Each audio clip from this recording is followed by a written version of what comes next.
Today, we're going to be talking about chain of custody and the process within the state of Michigan for advancing a chain of custody defense.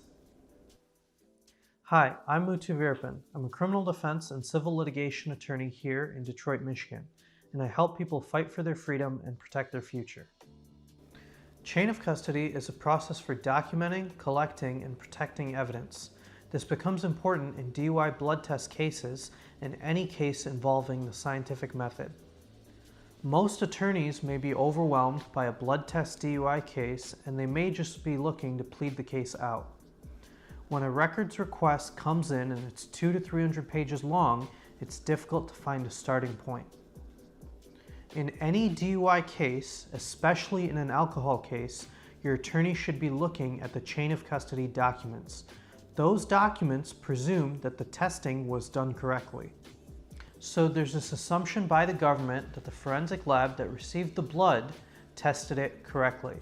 They're asserting that there are no issues with coelution or tailing of the peaks. Regardless of whether the case has any other problems, a prudent attorney should start with the chain of custody for the reasons laid out in this video. First, we want to review the chain of custody documents. This would be the submission of the blood sample into the lockbox at the jail or hospital.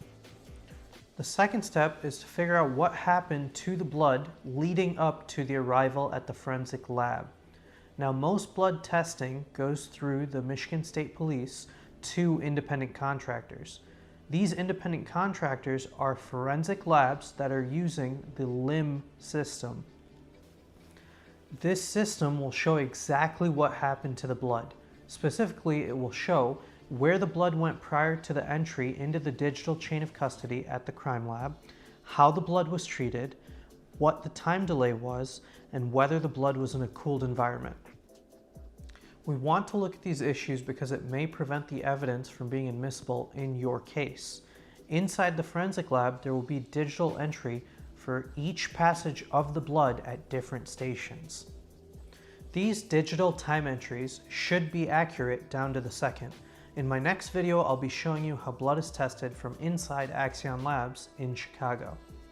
Generally, an attorney will need the knowledge and time to review what happened to the blood at each station and review the corresponding test results. As you can see, this entire process can be overwhelming, and any missteps that the attorney makes can cost you. But we're ready to help you. We're open 24/7, and I'll give you a free consultation.